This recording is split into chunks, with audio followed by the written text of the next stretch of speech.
Welcome to human right news. ముందుగా headlines చూద్దాం.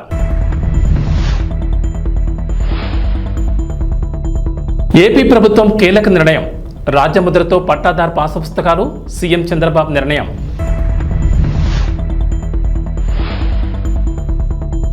తెలంగాణ రైతులకు గుడ్ న్యూస్. నేడు 2వ విడత రైతు రుణమాఫీ.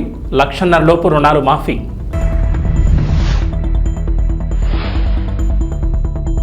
తెలంగాణ అసెంబ్లీ సమావేశాల్లో కేసీఆర్ రికార్డ్ బ్రేక్ చేసిన సీఎం రేవంత్ రెడ్డి. దాదాపు 17 గంటల పాటు సభ.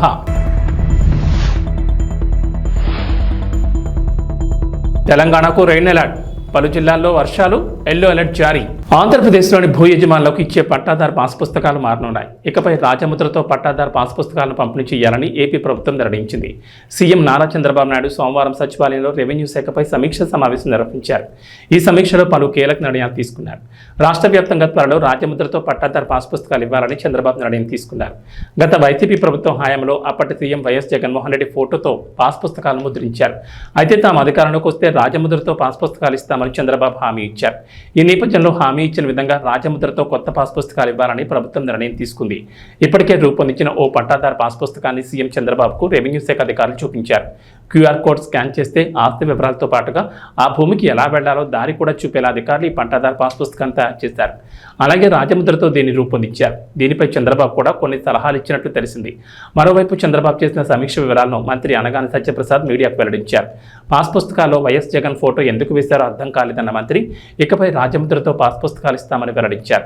ఇక గుజరాత్లో ఉన్న ల్యాండ్ గ్రాబింగ్ యాక్ట్ మీద అధ్యయనం చేసి ప్రజలకు మేలు చేసేలా ఏపీలో ఆ చట్టాన్ని రూపొందిస్తామన్నారు. పేరుతో ఇతనికి ఉన్నటువంటి బొమ్మల పిచ్చితో స్టేట్ నుంచి కూడా ఏదైతే కేంద్రం ఇచ్చినటువంటి సపోర్టుని సర్వేకి వాడుతూ స్టేట్ నుంచి కూడా అతని బొమ్మల పిచ్చి కోసం ఈ సర్వే రాళ్ళు అని చెప్పేసి లేదా పాస్బుక్ల కోసం అని చెప్పేసి ప్రజాధనాన్ని వేస్ట్ చేశారు. దానిపైన చర్చ జరిగింది. ఏదైతే సరిహద్దు రాళ్ళు అతని పేరు మీద చెక్కించుకున్నాడో దాటిని మళ్ళా గ్రామ అభివృద్ధి కోసం ఉపయోగించే విధంగా ఎట్లా చేస్తే బాగుంటుందో, అలాగే ఈ యొక్క సర్వే మూలంగా వచ్చినటువంటి ఉత్పన్నమైనటువంటి ఇబ్బందులన్నిటి కూడా మళ్ళా గ్రామ సభలు పెట్టి అవన్నీ కూడా రెక్టిఫై చేసిన తర్వాతే మిగతా దగ్గర సర్వేలో ముందుకెళ్లే విధంగా ఈరోజు సూచనలు ఇచ్చారు. మొత్తంగా 77 లక్షల రాళ్ళు ఉన్నాయి. ఆ రాళ్ళని తీయాలంటే మళ్ళీ ఒక 15 కోట్లు ఖర్చు అవుతుంది. ఏదో పేరు తీయాలన్నా కూడా అసలు అతని పేరు ఎందుకు పెట్టుకున్నాడో అతనికి తెలియట్లేదు. అలాగే పాస్బుక్లు కూడా రాబోయే రోజుల్లో పట్టాదారు పాస్బుక్లు కూడా రాజముద్రతోనే, ఎందుకంటే అందరూ గర్వంగా గతంలో చూసేవాళ్ళు, చాలా గర్వంగా పెట్టుకునేవాళ్ళు. ఇతని యొక్క ఫోటో పిచ్చితో ఏదో ఉచితంగా ఇచ్చిన విధంగా ఇలా పెట్టిన పరిస్థితి మనం చూసాము. అయితే ఇప్పుడు నూతనమైనటువంటి పాస్బుక్లు దాంట్లో కూడా ఇలా క్యూఆర్ కోడ్ అన్నీ కూడా వచ్చి ఈ క్యూఆర్ కోడ్ వస్తే ఆటోమేటిక్గా అతని విస్తీర్ణం అతని సైజుతో పాటు ఎక్కడికైతే వెళ్ళాలో దారి కూడా చూపించే విధంగా ఈ యొక్క కొత్త పాస్బుక్లు కూడా రూపకల్పన చేస్తా ఉన్నారు. తెలంగాణలోని రైతులకు గుడ్ న్యూస్. కాంగ్రెస్ ప్రభుత్వం హామీ ఇచ్చిన విధంగా నేడు 2వ విడత రైతు రుణమాఫీ కానుంది. అసెంబ్లీ వేదికగా మధ్యాహ్నం 12 గంటలకు సీఎం రేవంత్ రెడ్డి 2వ విడత రైతు రుణమాఫీ చేయనున్నారు. ఈ నెల 18న తొలి విడతలో 1,00,000 లోపు రుణాలు మాఫీ చేసిన సంగతి తెలిసిందే. 1,00,000 లోపు రుణాలున్న దాదాపు 11.50 లక్షల మంది రైతుల ఖాతాల్లోకి 6,000 కోట్లకు పైగా నిధులు జమ చేశారు. జూలై 31లోగా 2వ విడత మాఫీ చేస్తామని రేవంత్ ప్రభుత్వం చెప్పిన విధంగా నేడు రుణమాఫీకి సిద్ధమైంది. 2వ విడతలో భాగంగా 1,00,000 నుంచి 1,50,000 వరకు రుణాలు తీసుకున్న రైతులకు లబ్ధి చేకూరనుంది. ఈ దఫాలో దాదాపు 7 లక్షల మంది రైతుల అకౌంట్లలో డబ్బులు జమ చేయనున్నారు. అందుకు 7,000 కోట్లు సిద్ధం చేసినట్లు అధికారులు వెల్లడించారు. అసెంబ్లీ ఆవరణలో 12 గంటలకు సీఎం రేవంత్ లాంఛనంగా 2వ విడత మాఫీని చేయనున్నారు. అందుకు అధికారులు ఏర్పాట్లు పూర్తి చేశారు. శాసనసభ ప్రాంగణంలో రాష్ట్ర ప్రభుత్వం 2 లక్షల రూపాయల రుణమాఫీ కార్యక్రమానికి సంబంధించి 2వ విడత రుణమాఫీ చేసే కార్యక్రమాన్ని ఇక్కడ ఏర్పాటు చేయటం చాలా సంతోషకరమైనటువంటి కార్యక్రమం. ఇది ప్రభుత్వానికి సంబంధించినంతవరకు తెలంగాణ అసెంబ్లీ సమావేశాలు వాడివేడిగా సాగుతున్నాయి. సోమవారం 5వ రోజు అధికార ప్రతిపక్షాల మధ్య సవాళ్లు ప్రతి సవాళ్లతో దద్దరిల్లింది సభ. ఉదయం 10 గంటలకు సమావేశాలు ప్రారంభం కాగా అసెంబ్లీలో పద్దులపై సుదీర్ఘంగా చర్చ కొనసాగింది. ప్రశ్నోత్తరాల కార్యక్రమాన్ని రద్దు చేసి బడ్జెట్ పద్దుపై చర్చించారు. 19 శాఖల పద్దులపై సోమవారం అసెంబ్లీలో చర్చ కొనసాగింది. సోమవారం ఉదయం 10 గంటలకు ప్రారంభమైన సభ మంగళవారం ఉదయం 3 గంటల 15 నిమిషాల వరకు సుదీర్ఘంగా కొనసాగింది. సాయంత్రం 4 గంటల 40 నిమిషాల నుంచి 5 గంటల 50 నిమిషాల వరకు టీ బ్రేక్ ఇచ్చారు. టీ బ్రేక్ అనంతరం అసెంబ్లీ మళ్లీ మొదలైంది. సుమారు 17 గంటలకు పైగా అసెంబ్లీ సమావేశాలు సాగాయి. దీంతో మాజీ సీఎం కేసీఆర్ రికార్డును ప్రస్తుత సీఎం రేవంత్ బ్రేక్ చేశారు. బీఆర్ఎస్ అధికారంలో ఉన్న సమయంలో అర్ధరాత్రి 2 గంటల వరకు సభ జరిగింది. అప్పట్లో అదే రికార్డ్. అయితే ఇప్పుడు ఆ రికార్డును రేవంత్ ప్రభుత్వం బ్రేక్ చేసింది. సోమవారం ఉదయం 10 గంటలకు ప్రారంభమైన సభ సాయంత్రం టీ బ్రేక్ తర్వాత మంగళవారం తెల్లవారుజామున 3 గంటల 15 నిమిషాల వరకు కొనసాగించారు. సీఎం రేవంత్ రెడ్డి, డిప్యూటీ మల్లుబట్టి విక్రమార్కలు ప్రసంగం, మంత్రి కోమటిరెడ్డి వర్సెస్ జగదీష్ రెడ్డి, మంత్రి సీతక్క వర్సెస్ కౌశిక్ రెడ్డి మధ్య మాటల యుద్ధం నడిచింది. బడ్జెట్ నిధులు, విద్యుత్ రంగంపై చర్చలు హాట్గా సాగాయి. 2400 మెగావాట్ల పవర్ ప్రాజెక్ట్ టెండర్ పిలిస్తే BHEL Korean company, BHEL company, ఇంకొక కంపెనీ టెండర్లో పార్టిసిపేట్ చేసింది అధ్యక్ష. జార్ఖండ్లో 18% లెస్. సేమ్ తెలంగాణలో ఏ తారీఖు నాడైతే అంచనా రేట్లకు తెలంగాణ ప్రభుత్వం బిహెచ్ఎల్కు కాంట్రాక్ట్ ఇచ్చిందో సేమ్ సమయంలో, నేను తారీఖు కూడా మీకు చెప్తా అధ్యక్ష, 2017 అధ్యక్ష, జూలై 18, 2017 సేమ్ సందర్భంలో జార్ఖండ్ ప్రభుత్వము క్లియర్గా 2400 మెగావాట్ల విద్యుత్తు ఉత్పత్తి చేసే టెండర్ పిలిస్తే, సూపర్ క్రిటికల్ టెండర్ మీద వాళ్ళు టెండర్ పిలిస్తే బిహెచ్ఎల్, దుసాన్ అనే కొరియన్ కంపెనీ, ఎల్ఎన్టీ కంపెనీ 3 టెండర్ల కాంపిటీషన్లో పాల్గొన్నాయి అధ్యక్ష. ఇదే బిహెచ్ఎల్ 18% లెస్ కోట్ చేసి ఆ వర్క్ తీసుకున్నది అధ్యక్ష.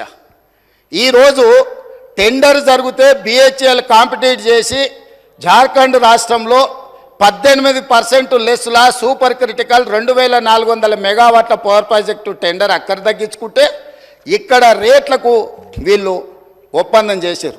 అంటే 18% లెస్లో తెలంగాణలో వర్కులు చేయడానికి అవకాశం ఉన్న పవర్ ప్రాజెక్టును 4000 మెగావాట్ల విద్యుత్ పవర్ ప్రాజెక్టును బిహెచ్ఎల్కి అప్పచెప్పి ఏం చెప్పిండ్రు అధ్యక్ష? ఆ రోజు 2.5 సంవత్సరాలలో తెలంగాణలో విద్యుత్ ఉత్పత్తి చేసేది ఉన్నది కాబట్టి మేము బిహెచ్ఎల్కి ఇచ్చినామన్నారు.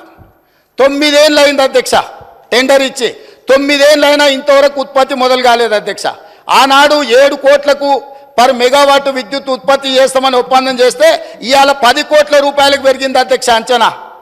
కొన్ని వేల కోట్ల రూపాయల కుంభకోణం జరిగింది. కుంభకోణానికి కారణం అక్కడ మాట్లాడేటైనా వాళ్ళ గురువు గారు దోపిడీకి ఏ విధంగా మొత్తం రాష్ట్రాన్ని జొర్రేయచ్చో, ఏ విధంగా దోసుకోవచ్చో వీళ్ళు చేసిన ప్రయత్నాలను, అది జార్ఖండ్ ఛత్తీస్గఢ్ నుంచి పవర్ పర్చేజ్ అగ్రిమెంట్లో జరిగిందేంది, భద్రాద్రిలో సబ్ క్రిటికల్ టెక్నాలజీ, గుజరాత్కు సంబంధించిన ఇండియా బుల్ అనే కంపెనీ సబ్ క్రిటికల్ టెక్నాలజీతోని 1000 మెగావాట్స్కు పర్చేజ్ అగ్రిమెంట్ ఇచ్చింది అధ్యక్ష బిహెచ్ఎల్కు. ఆ తర్వాత 2011లో కేంద్ర ప్రభుత్వం ఒక యాక్ట్ తీసుకొచ్చింది, పార్లమెంటులో అమెండ్ చేసి 2013 సంవత్సరం లోపల దేశంలో ఉన్న అన్ని సబ్ క్రిటికల్ టెక్నాలజీ పవర్ ప్రాజెక్టులను అన్నిటిని కూడా సూపర్ క్రిటికల్కు మార్చుకోవాలి. కొత్తగా నిర్మాణం చేయబోయే ప్రాజెక్టులు కూడా సూపర్ క్రిటికల్ టెక్నాలజీ.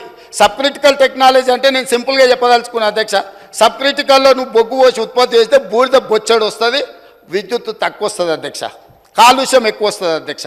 సో కాలుష్యాన్ని నియంత్రించడానికి, విద్యుత్ ఉత్పత్తి సామర్థ్యాన్ని పెంచడానికి, బూడిదను తగ్గించడానికి ఆ కాలం జల్లిన సబ్ క్రిటికల్ టెక్నాలజీని ఆపేసి సూపర్ క్రిటికల్లో బూడిద తక్కువ, విద్యుత్ ఎక్కువ, కాలుష్యం నియంత్రించవచ్చని సూపర్ క్రిటికల్కి వెళ్ళమని మన్మోహన్ సింగ్ గారు కేంద్ర ప్రభుత్వం చట్టం తీసుకొచ్చింది.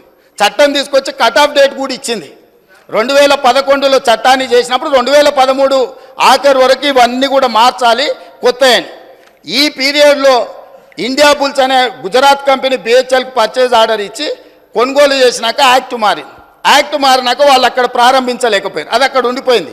వాళ్ళు వెనక్కి వెళ్ళి బిహెచ్ఎల్ను మేము కట్టిన పైసలు మాకు వాపస్ ఇవ్వండి అని అడిగారు. అప్పుడు బిహెచ్ఎల్ ఏమన్నది, మీరు పర్చేజ్ ఆర్డర్ ఇచ్చిండ్రు, మేము ఆల్రెడీ మిషన్లు తయారు చేసి ఆడ పెట్టినాం, ఇప్పుడు మీ డబ్బులు మీకు వెనక్కి ఇవ్వడానికి లేదు, మిగతా బ్యాలెన్స్ కూడా మాకు కట్టాల్సిందని వాళ్ళు అన్నారు. అప్పుడు బిహెచ్ఎల్ని ఏం చేయాలంటే, ఎవడైనా తలమాసినోడు, ఎవడైనా రాష్ట్రాన్ని దిగమింగటోడు దొరికితే బక్రాగాన్ని తీసుకొచ్చి మాకు అప్పచెప్పు, ఆ బక్రాగాన్ని నెత్తి మీద ఇవన్నీ పెడతాం, నువ్వు నీ పైసలు తీసుకొని పోని. అప్పుడు ఆ బక్రా ఎవరైనా అంటే అక్కడ మాట్లాడటాయన అయిండు. కమిషన్ల కక్కుర్తిపడి ఇండియా బుల్ నుంచి 1000 కోట్లు మెక్కి కాలం జల్లిన సబ్ క్రిటికల్ టెక్నాలజీని BHEL నుంచి మేము కొనుగోలు చేస్తామని వీళ్ళు వెళ్ళి ఒప్పందాలు చేసుకున్నాక వీళ్ళు పేమెంట్లు BHEL చేస్తే BHEL వాడు ఇండియా బుల్స్ గుజరాత్ కంపెనీకి పైసలు వాపసు ఇచ్చిండు అధ్యక్ష. అంటే ఇండియా బుల్స్కు వీళ్ళకు మధ్యలో జరిగిన ఒప్పందం, జరిగిన అవినీతి లావాదేవీలు, చీకటి వ్యాపారాలు, దాంట్లో భాగంగానే ఇండియా బుల్స్ కంపెనీని బెయిల్ అవుట్ చేయడానికి వీళ్ళు BHEL దగ్గరకు పోయి కాలం జల్లిన టెక్నాలజీని నామినేషన్ బేసిస్ మీద BHELకి ఇచ్చి తెచ్చిండ్రు అధ్యక్ష.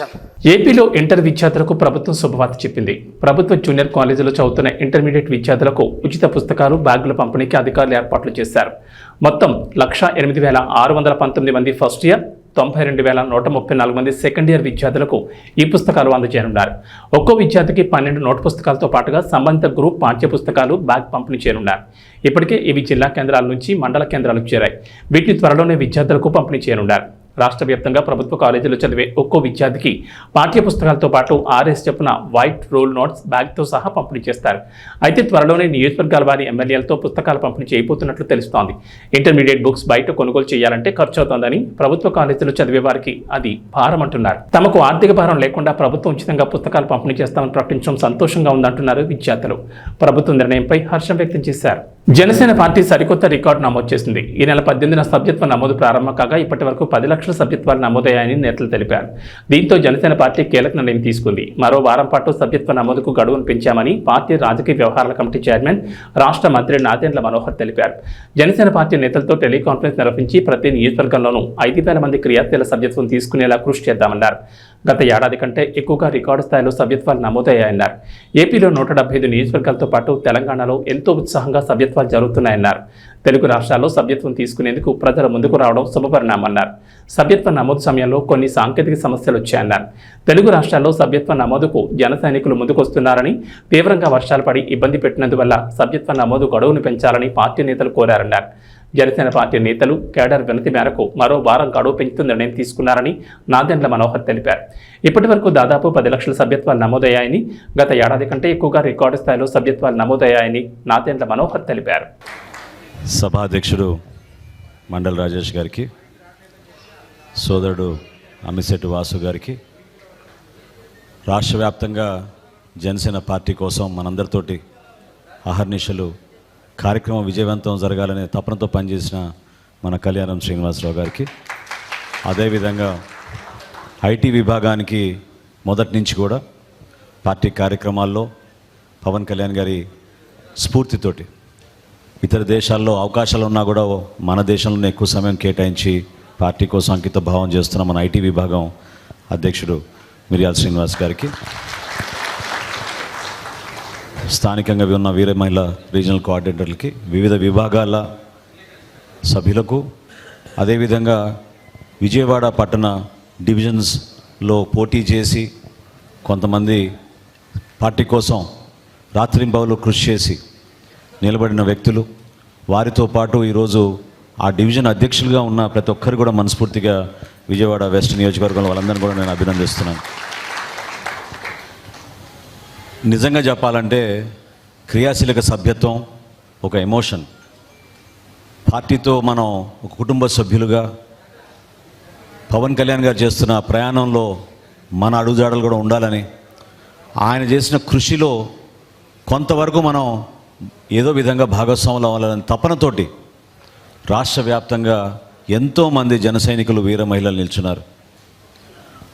మొదటి సంవత్సరంలో ఆ రోజు కరోనా తీవ్రంగా ఉన్నప్పుడు 1,00,000 సభ్యత్వం చేయగలిగాం 2021లో.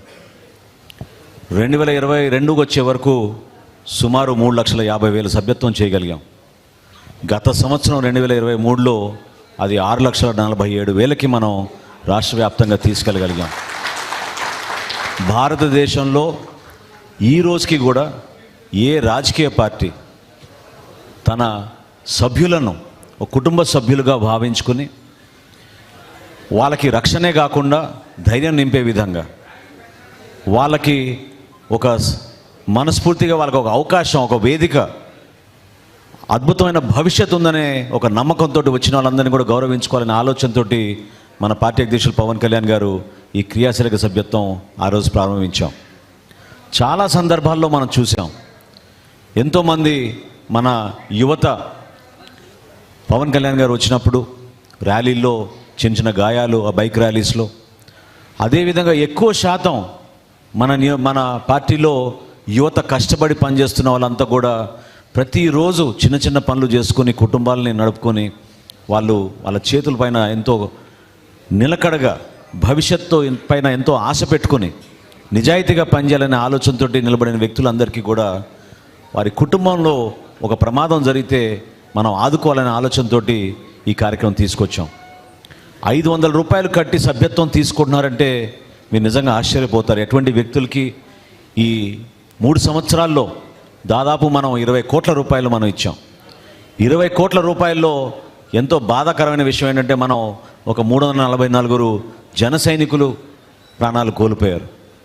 కానీ కోల్పోయిన ప్రతి కుటుంబానికి పవన్ కళ్యాణ్ గారు ఇచ్చిన 5 లక్షల రూపాయలు ఆ చెక్ తీసుకెళ్ళి మనం అందించినప్పుడు ఆ కుటుంబానికి ఒక భరోసాగా నాయకత్వం అంతా కలిసి వచ్చి చాలామంది పాపం ఈ రోజుకి పేదరికంలో ఉన్న కుటుంబాలు, వాళ్ళకి 5 లక్షల ఆర్థిక సాయమే కాకుండా పార్టీ నుంచి మేము మీకోసం నిలబడతాం, మీరు ధైర్యంగా ఉండండి, ఎటువంటి సమస్యలు వచ్చినా కూడా మా పార్టీ నాయకులు మీకు అండగా నిలబడతారని మనం ఈ క్రియాశీలక సభ్యత్వం ద్వారా మనం తీసుకెళ్ళగలిగాం.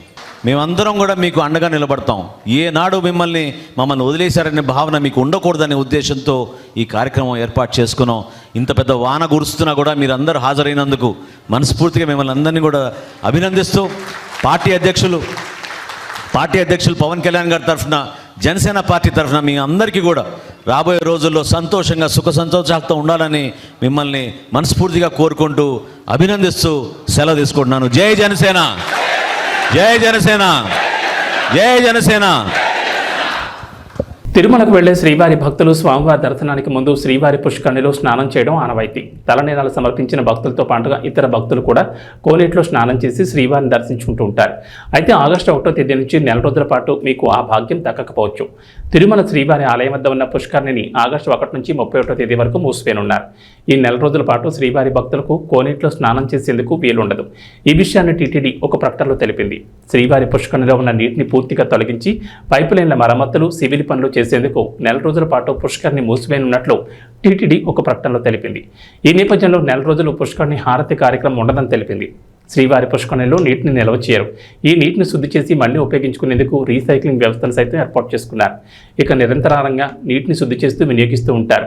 అయితే శ్రీవారి వార్షిక బ్రహ్మోత్సవాల సందర్భంగా నెల రోజులు కోనేటిని మూసివేసి మరమ్మతులు చేపడుతూ ఉంటారు. ఇందులో భాగంగా మొదటి 10 రోజులు కోనేటిలో నీటిని తొలగిస్తారు. ఆ తర్వాత 10 రోజుల పాటు మరమ్మతులు చేపడతారు.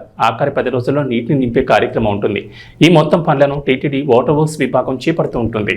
పులులను వేటాడితే తాట తీస్తామంటూ AP deputy CM Pawan Kalyan హెచ్చరించారు. అంతర్జాతీయ పులుల దినోత్సవం సందర్భంగా నిర్వహించిన కార్యక్రమంలో పవన్ కళ్యాణ్ పాల్గొన్నారు. ఈ సందర్భంగా మాట్లాడిన పవన్ కళ్యాణ్ పులుల సంఖ్య పెంచే దిశగా సంరక్షణ ప్రణాళికలు సిద్ధం చేయాలని అధికారులను ఆదేశించారు.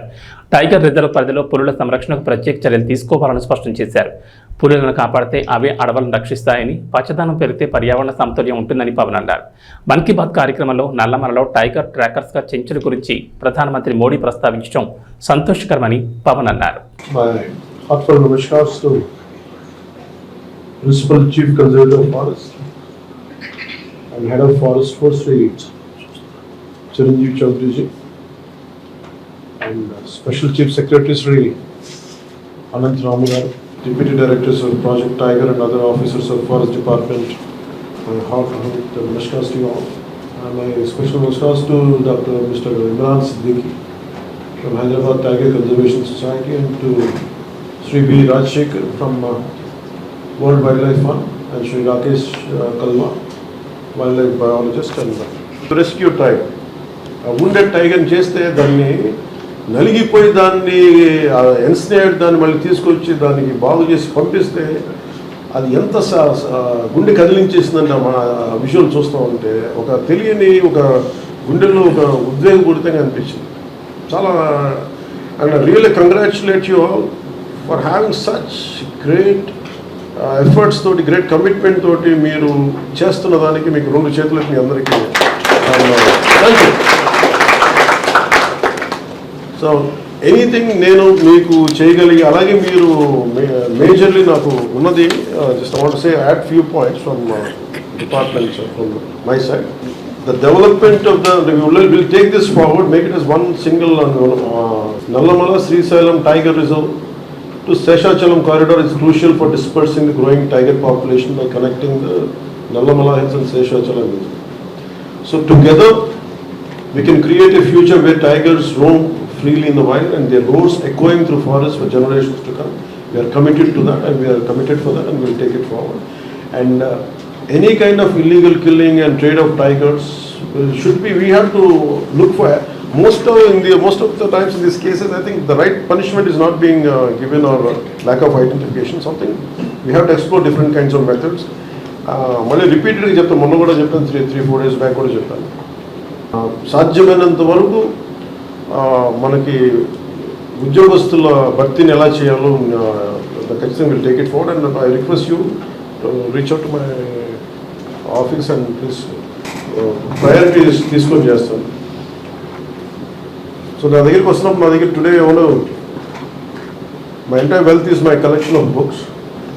So today morning I was thinking, I said, why should I go empty-handed? And at least Chiranjeev Chaudhary గారికి ఏదైనా ఇవ్వాలి, చాలా నాకు ఇంత అనుకోలేదు. But I was searching for many books, but I could come out with only this particular book. I had just the rest of the books were in Hyderabad. The Secret Network of Nature and Peter Wolven, one of the Forest Commission officer in Germany. So he wrote a trilogy, more books రాస్తున్నట్టు నాకు ఇది one of the book depends. I want to gift it to Chiranjeev Chaudhary గారు. So I will end with this poem by ఇది చిన్నప్పుడు నాకు చాలా ఇష్టం. when I was growing up in Time Stops at Shamli and Night Train at Dioli. So one of our officers, IFS, Sri Shivaram garu, he gave me this poem today. You are the quiet men who do not boast, and this is in the context of to the Indian foresters, maybe IFS officials like you, and anyone who is making the forests of India thrive. You are the quiet men who do not boast, to the Indian foresters. You are the quiet men who do not boast, although you have done much more than most, to make this land a sea of green, from here to far Cape Comorin. Without some help to nature's thrust, our land would be a bowl of dust.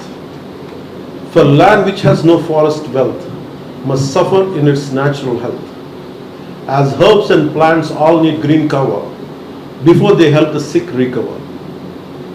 And we need trees to hold together, beasts and birds of every feather, and leaves so that the air stays sweet. All this and more is no mean feat. Dear foresters, you have not toiled for fame or favor. Yours has been a love of labor. Our thanks, instead of desert sand, you have given us this green and growing land. And thanks to Ruskin Bond. And my love for Ruskin Bond, about like he could see the erosion of land, killing of animals. I think that's what made him to do that. I think it's nice to remember him. And thank you, sir, for giving me this opportunity.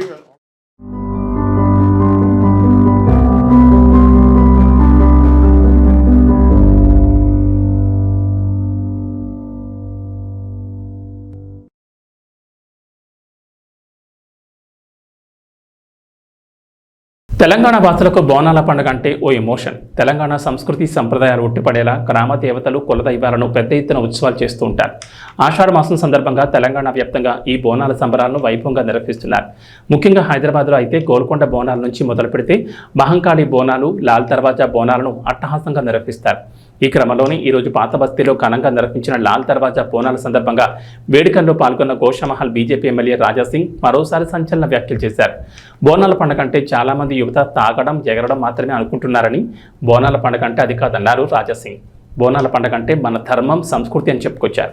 మన సంస్కృతిని కాపాడడం మన అందరి బాధ్యత అని యువతకు ఈ పండుగ ప్రాముఖ్యతను వివరించాలని సూచించారు. కొంతమంది మాత్రం బోనాల పండుగ అంటే తాగే పండుగని ప్రొజెక్ట్ చేస్తున్నారంటూ అసహనం వ్యక్తం చేశారు. ప్రజలంతా సుఖశాంతులతో ఉండాలని, పంటలు సమృద్ధిగా పండాలని, అమ్మవారికి మొక్కులు చెల్లించుకుంటారని వివరించారు. బోనాల పండుగలో హిందూ భక్తులు తమ కుటుంబం బాగుండాలని మేకలు, గొర్రెలను అమ్మవారికి సమర్పిస్తారని రాజాసింగ్ వివరించారు. అయితే ఆ మేకను బలిచ్చేవాళ్ళు ముస్లింలై ఉంటారని చెప్పుకొచ్చారు. హిందువుల్లో కూడా కొంతమంది మేకలను కోసేవాళ్ళు ఉంటారని, వారిని పిలిపించి కోపించుకోవాలని సూచించారు. ఎందుకంటే ముస్లిం వాళ్ళతో కోయిస్తే వాళ్ళ అల్లాకి సమర్పించేటట్లు ఫాతియా చదివి హలాల్ చేసుకొస్తారని, దాంతో అది ఎంగిల్ అవుతుందని తెలిపారు. అమ్మవారికి ఎంగిల్ చేసిందని బలి ఇవ్వకూడదని, హలాల్ని బహిష్కరణ చేయాలంటూ రాజాసింగ్ పిలుపునిచ్చారు.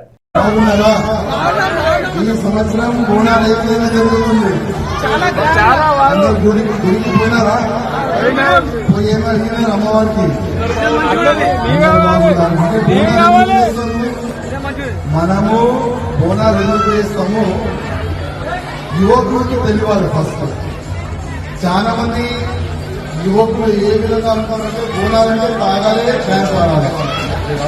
అది కాదండి. ఇది మన ధర్మం, ఇది మన సంస్కృతి. మన ధర్మాన్ని, మన సంస్కృతిని కాపాడే బాధ్యత మన అందరూ నిలుతారా లేదా? మనం ఎందుకు కదా మన సంస్కృతిని కాపాడే మన అందరినీ బాధ్యత.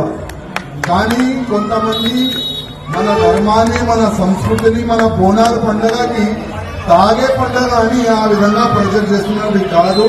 బోనాలంటే మనం అమ్మవారికి మొక్కుతాం, మనం పూజ చేస్తాం.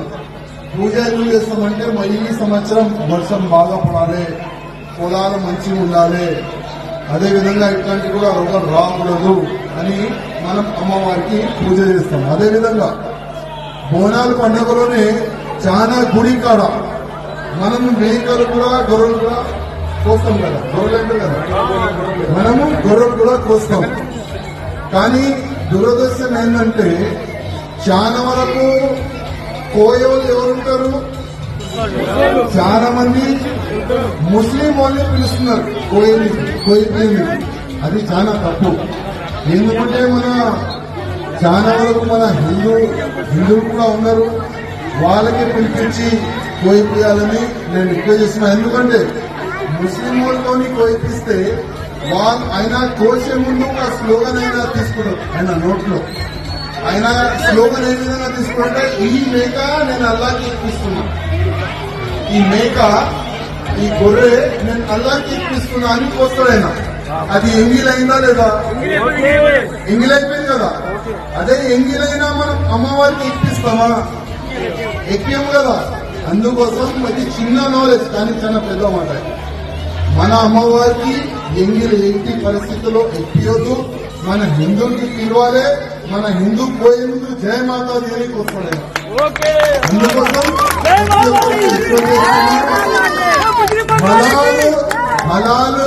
హలాలుని మనము బ్యాన్ చేయాలి. మన హిందువులతోనే మనం పూజ గాని, ఈ మేకలు గాని, గొర్రెలు గాని వాళ్ళతోనే కోయిపోయాలని నేను అందరికీ దండం పెట్టి రిక్వెస్ట్ చేస్తున్నాను. జయ మాతా. ప్రభాస్ ఈ పేరు వింటే పాన్ ఇండియా మొత్తానికి కళ్ల ముందు బాహుబలి, సాహో, కల్కి 2890 ADలో చూసిన ఓ పెద్ద యాక్షన్ హీరో గుర్తొస్తాడు. కానీ టాలీవుడ్ ఆడియన్స్ మాత్రం వీటితో పాటు డార్లింగ్, మిర్చి, మిస్టర్ పర్ఫెక్ట్లో చూసిన ఓ చిలిపి క్లాస్ వింటేజ్ హీరో గుర్తొస్తాడు. అలాంటి ప్రభాస్ను మళ్ళీ ఇక చూడలేమేమో అని భయపడిన ఫ్యాన్స్కి రాజాసాబ్ గ్లిమ్స్తో ఊపిరి పీల్చుకునేలా చేశాడు డైరెక్టర్ మారుతి.